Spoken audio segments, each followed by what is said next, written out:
Easy. Okay, today I'm going to talk about Femi Oluwole.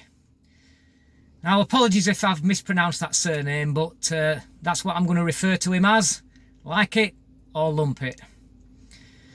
So I've been watching this guy now for a little while and trying to work out whether he is actually an extremely intelligent lad and well clued up on the EU, or there's more to it than that.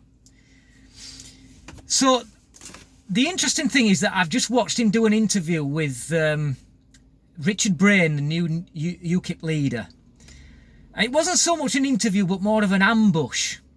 They were talking outside, and Femi does what he does a lot, and he started grilling Richard over various different things, and his strategy always seems to be the same. It always seems to be to blind the Brexiteers with one fact after another, in order to make it look like the Brexiteers don't understand anything and they don't know what they voted for, and to make them look stupid, really.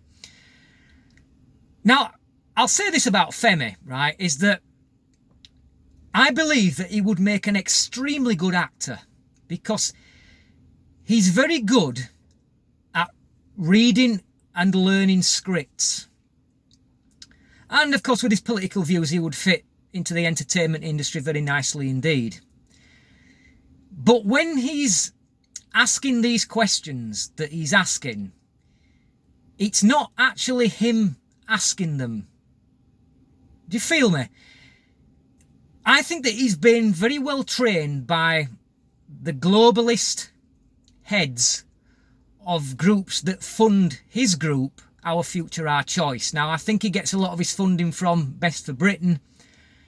If you follow the money, a lot of it goes back to the likes of Gina Miller and George Soros. And Femi claims that he has a degree in EU law. Now, what I want to know is that where's the funding come for that? That's just one thing. But it seems to me that he has this, he's been very well trained by these people, and they've trained him on how to ask the question, exactly what questions to ask, and if you get this answer to go down this route, and if you get that answer to go down another route. And it's a kind of question of routes, you know. You ask one question, you get an answer, and then that determines where you go next. And he's very good at doing that.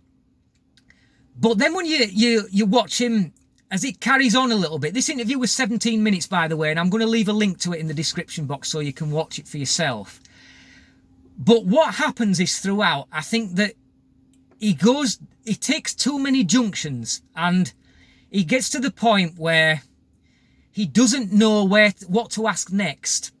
And you can see that the confrontational side of him and the somewhat aggressive side of him starts to come out. And he interrupts Richard a lot. And in the end, that Richard just says, well, look, if you're going to continue interrupting me, then I'm not going to continue this interview. And then he tells him that, you know, he needs to learn some manners. And I thought that was a brilliant move there by Richard, because he did start to come across very annoying after a bit. He just weren't listening to the answers he were getting. He were making sure that he kept on his script, you know, on his role like that. And when he got an answer that he couldn't quite work out where to go next, is when he started to be confrontational, and he started to interrupt a lot. And I did notice as well also that stood right next to him was Steve Bray.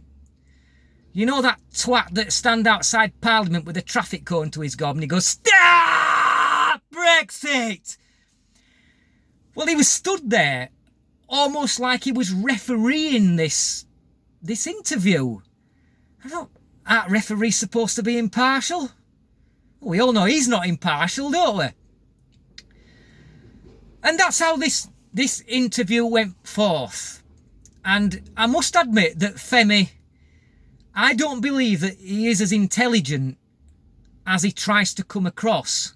I think he's got some very good skills, but I think he could use them better, because Brexiteers, they're not buying his bullshit. I mean, what I could say that if he tried this shit on me, then he would get a different response. Now, Richard Brain doesn't want to make himself look to be like he's putting him down. He doesn't want to say to Femi, look, you little shit, I'm going to smack you in a minute. Do you know, he doesn't want to say something like that. But if he tried it on me, he'd get a different response, because what I would just say to him, I'd say, look, you have your views and I have mine. And I'm not going to be cowed, and I'm not going to be pushed into saying something that you want me to say if it's not what I'm going to say anyway. So don't waste your breath in trying to lead me down this road, because I voted to leave. I know why I voted to leave. I could debate somebody all day as to the reasons why I voted to leave. But when they start telling me, well, for instance, you know, what's your solution to the Irish border? You know, this might, but, well, I'll be honest, I don't have one, because it's not up to me to have one. I am the electorate, and I elect people to do that job for me, and they are paid to do that job. I have my job that I'm paid to do, so it's not my place. That's what I would say to somebody like Femi. But when I leave the link, just if you can find 17 minutes to watch this, Femi does get a little bit boring after a while, and a lot of it descends into an argument about cars and a Nissan factory. But my advice to you, Femi, is continue your studies, lad. I think you're going places, you got some great skills, but stop being controlled by the puppet masters, because all you are, at the end of the day, you are a puppet of the likes of the globalist elite, and you are their useful idiot. One day, mate, you might wake up and see that. Thank you for watching, and until next time, easy.